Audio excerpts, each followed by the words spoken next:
What's going on, people? We are Tottenham TV here in collaboration with BT Sport, back here for another opposition preview. Tottenham against Liverpool at the Tottenham Hotspur Stadium. And BT Sport is broadcasting every single Premier League team twice over the next 10 days, which will include Tottenham against Liverpool at the Tottenham Hotspur Stadium, which happens this Thursday night at 8 o'clock. With BT Sports Monthly Pass, you'll be able to watch up to 4 Spurs games this month with BT, including Spurs versus Liverpool, Spurs versus Chelsea, and the Europa League double header against Wolfsberger. And with everything else, you can sign up for BT Sports Monthly Pass for just £25 for the next 30 days. If you want to sign up, link is in the description below. All right, and without further ado, let's get straight into the preview and let's welcome Chris from Redmen TV. How are you doing, mate? Ben, I am good, thank you, mate. I am a little bit scared about this fixture, as I have been every week for about 3 weeks now, because Liverpool are in such dire form. But yeah, other than that, I'm good. Yeah, good to hear. Good to hear. I'm happy that we're scaring you. I mean, that's the main thing. So let's get straight into it. From an outsider looking in, how do you actually assess Tottenham this season? Well, to be honest with you, I think obviously they started the season really well, didn't they? I think that was blindingly obvious. You know, you could see Jose Mourinho was getting a tune out of Harry Kane. You know, we're seeing assists like he's never sort of assisted before. And Son's just a great player. And he does what Son's been doing the last couple of years. And then obviously we came to a top of the table clash between the two of us. And it was like, come on, this is for the Premier League now. And, you know, it was in December. And it turns out that it wasn't quite for the Premier League, unfortunately. Since then, both teams' fortunes have been quite different. Ours much worse than yours, to be fair. You know, we beat you, we beat Crystal Palace, we scored 7 goals against them, and then since then, I mean, we've just been absolutely terrible, to be honest with you. You know, drawing against West Brom, drawing against Newcastle, losing to Southampton, beating Aston Villa's kids for whatever that's worth, drawing against Manchester United, losing to Burnley, and then losing again to Manchester United. So I know I didn't really answer your question, but I'm really annoyed with Liverpool's form at the moment, and that's why I kind of went that way. I could tell that, but in terms of Liverpool, for me personally, I felt the drop-off happened a bit towards the end of last season, and it's kind of just got worse and worse until this point. What do you put all that down to? Because it happened a bit before Virgil and all the injuries started to happen. It's interesting, actually, because I think, you know, Liverpool had pretty much wrapped up the league last season before lockdown. And we came back from the restart and we did what we needed to do. And I remember speaking to a journalist at the time who works for the BBC, Emma Sanders, and she was saying to me on one of the shows that we were doing, and she's like, look, I'm really annoyed about the form that Liverpool are in at the moment, because and she alluded to it, and I kind of gone from this point, and it's very easy. Like, we spent years building up Anfield into a fortress and building this Liverpool side to the point where no one ever believed that they were going to get a result against Liverpool. And it takes years to get to that stage. And we lost that post-restart. And all of a sudden, everyone believes they can get a result against us. And now, you know, teams are sitting back, but they're sitting back with intent at the same time. You know, they're sitting back in low block, but they're still trying to attack us and hit us fast on the break. And that's what Liverpool have struggled with. So I think that, look, Virgil van Dijk is a massive miss. And Virgil van Dijk and Joe Gomez is a massive miss. And taking Fabinho out of the DM position and throw him into the defence, it's changed the way that Liverpool build up. So the big problem is, obviously, the defenders aren't as good, but also our attacking play is being hindered by the fact that the normal pieces aren't there. You know, I remember listening to a podcast on MIT Sloan over in America about the difference between understanding and knowledge in a football team. And actually, it was about Tottenham Hotspur, thinking about it before the Champions League final against us. And they were talking about how Tottenham is so well drilled over such a period of time that everybody knows and understands their role within a system.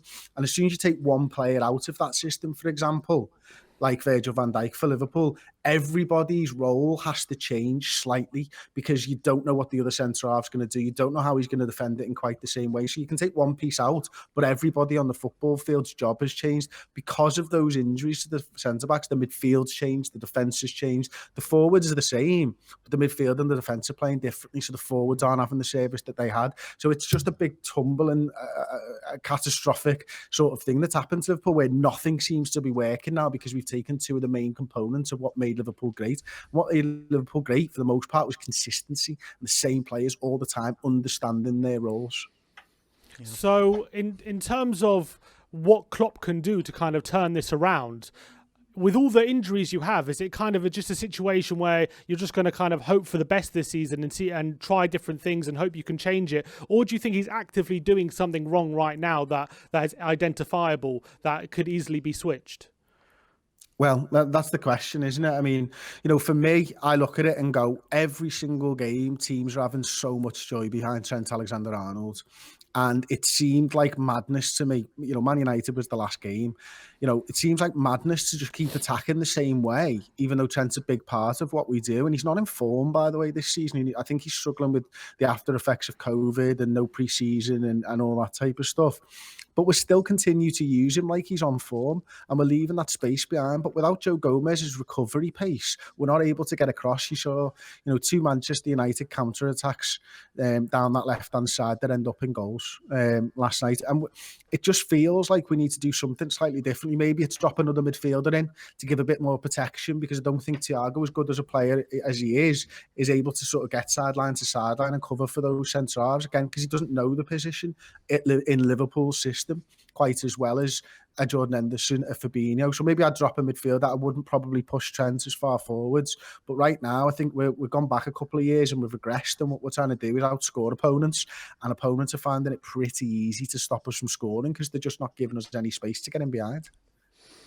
When you look at coming into the game on Thursday, when you look at the Spurs team, obviously we've got Kane and Son kind of absolutely battering teams this season. Apart from those two players, where do you feel that we can really hurt you? Well, I know I'm going to get his pronunciation wrong, but Ndombele, I think spot on, mate. Spot on. Was that right? That was right. Go on. Oh, go on. I think he's a brilliant player, to be honest with you. I really like him. I think, he's sort of one of those guys that, he can be that sort of glue that holds the whole team together. So for me, he's a massive part of what Tottenham are about this season, and, protecting the back four, but also he's got a good ball on him. He can release and transition pretty quickly. The big thing for us is for me anyway, is Son and Kane, because obviously, Harry Kane's not going to go anywhere near our recognised centre-half. If we play Joel Matip, he's not going to be anywhere near Joel Matip. But we've seen him in the past, he's completely destroyed the likes of Dejan Lovren. He's been able to do things against Liverpool centre-halves that not many centre-forwards can do. If we're playing Reece Williams, he'll have a field day against him, to be quite honest with you. He'll draw him in, he'll turn around the corner, he'll play the ball off to Son, and he'll get him behind, and that's that. But then it's that space that we're going to leave Son, because there's a guy who can dribble. There's a guy who can drive a game forward. He doesn't need to pass to transition. He'll just take the game to it, and you see him do that time and again. So it's about making sure he can't cut inside on his right foot. Everyone knows he's going to cut inside on his right foot and take a shot, but you can't stop him. He's that good. So for me, Son and Kane are clearly the two lads that you need to stop. And if you can stop then, they've still got weapons, but I think you're a large part of the way there. Just swiftly on to Dejan Lovren for a split second, because obviously he made these comments during midweek saying Liverpool are missing him more than he's missing them. What did you make out of them? Probably the first time I've ever agreed with Dejan Lovren, to be honest with you, mate. I think he wasn't appreciated for what he was. He was probably the best fourth choice centre half in the Premier League when he was at Liverpool.